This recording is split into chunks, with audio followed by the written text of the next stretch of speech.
Vamos agora saber do que acontece no mercado de commodities. Vamos até Curitiba conversar com Maurício Bellinello. Mercado de commodities no ar da Vida à Luz.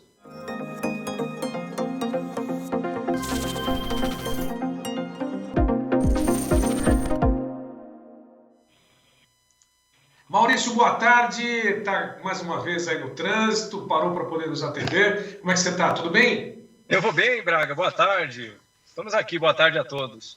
Boa tarde.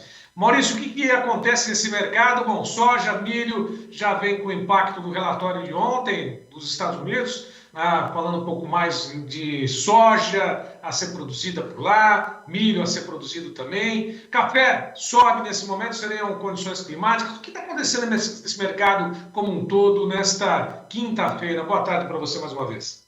Boa tarde a todos. Braga, hoje a gente está um pouco no que a gente chama de ressaca das eleições ainda, né? Teve eleições de meio de mandato nos Estados Unidos essa semana, então a gente agora está literalmente colhendo os primeiros frutos ainda, né? Nenhum preço se deslocou de forma muito relevante hoje, né? Tirando petróleo lá e gás natural que tem vida própria, por assim dizer, né? Mas todos os demais andando muito, muito calmos por enquanto.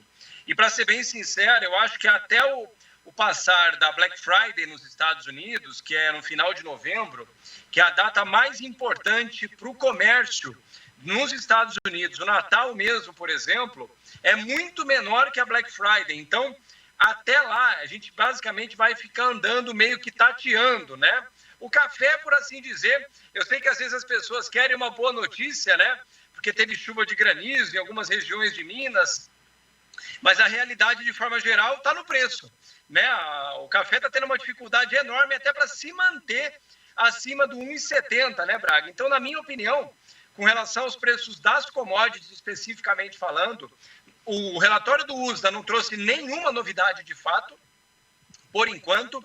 Os dados da nossa safra, da Argentina, por enquanto, desculpe, sinalizam mais do mesmo, então não temos nenhuma grande distorção, nem climática, nem de nenhum tipo que possa eventualmente presumir uma quebra de safra no hemisfério sul. Então, por enquanto, Braga, sendo muito sincero, nada muito novo.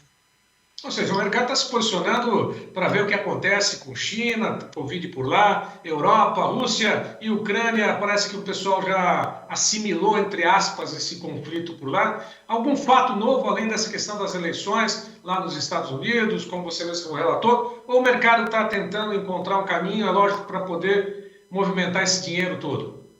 Hoje saiu um dado, né, acho que era 9h30 da manhã, 10 horas da manhã, da inflação nos Estados Unidos, e ela veio ligeiramente abaixo, o mercado já animou, subindo 4% o mercado de ações dos Estados Unidos, mas sendo bastante sincero, esses dados que eu comentei da Black Friday agora de novembro, Braga, eles vão sinalizar claramente para onde a economia americana vai no primeiro trimestre de 23. Por quê?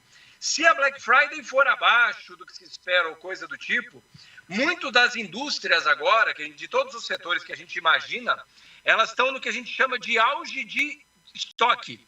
Os estoques dessas empresas nunca estiveram tão altos. Então, a Black Friday é definitiva para definir o quão intensa vai ser a recessão mais à frente. E é exatamente por isso que a maioria das commodities, ainda que tenha uma volatilidade de curto prazo, 1%, 2% para cima e cai depois de novo, elas não estão mudando de patamar de preços, porque a gente não consegue dizer ainda, é muito cedo, quais serão de fato os efeitos da recessão global. Como você bem mesmo falou, hoje saiu um dado que pouca gente comentou, o volume de empréstimos, de crédito circulante na China, saiu hoje o dado, é o menor nível de crédito na China desde 2018. Ou seja, a China também está num ritmo muito lento, o que para a gente não é uma boa notícia, mas para os Estados Unidos também não. Ou seja, a China os chineses colocaram o pé no freio na busca de crédito, isso mostra que a máquina está desacelerando. O que está desacelerando também aqui seria um caso, na verdade o mercado assimila também essa informação, depois de 3 meses de deflação aqui no Brasil, o IPCA, ou seja, a inflação oficial, subiu 0,59% em outubro, ou só observa e olha mais um macro, como você mesmo disse, essa questão da China? É assim, a inflação, como a gente viu, né, o IPCA veio acima do esperado, isso não foi uma boa notícia, não foi pouco acima do esperado, né, foi quase 40%, 50% acima do esperado, o que é bastante. O problema principal na inflação, Braga, estão nos componentes, né? Porque um dos principais componentes que provocou a alta da inflação foram os alimentos, que desde 2020 são os principais componentes inflacionários. Por incrível que pareça, hoje combustíveis, por exemplo, estão abaixo do IPCA quando a gente pega desde o início de 2020. E alimentos disparando muito acima e vestuário. Então, o que acontece? Isso sinaliza de que a inflação, principalmente, como ela atinge alimentos, ela está atingindo a base da pirâmide. Ou seja, o consumo mais intenso, que vem da classe C e D, está diretamente atingida e permanece diretamente atingida, o que claramente coloca uma situação para 2023 mais ou menos preocupante. Ontem saiu um dado do Bradesco, anteontem, desculpa, do relatório trimestral, que o Bradesco aumentou em mais de 100% o volume financeiro do que a gente chama da reserva para calote. Ou seja, o perfil de crédito dos grandes bancos tem vindo bastante ruim. E isso, de novo, corrobora a tese de uma recessão pelo menos um pouco mais grave no Brasil também, no início de 23, Braga. Ou seja, há a possibilidade da inadimplência ser grande, os bancos já estão adotando. Aliás, o mercado como um todo se antecipa aos fatos, né? É bom deixar bem claro isso, você sempre ressalta, inclusive no teu curso, e é lógico, sempre da tua participação, que o mercado não fica parado, pelo contrário, ele se antecipa. Quem fica parado perde o bonde e perde dinheiro também, né, Maurício? É exatamente isso, Braga. Como a pessoa fala assim, quando os juros subirem, o mercado nunca espera. Na perspectiva da elevação de juros, eles se movem.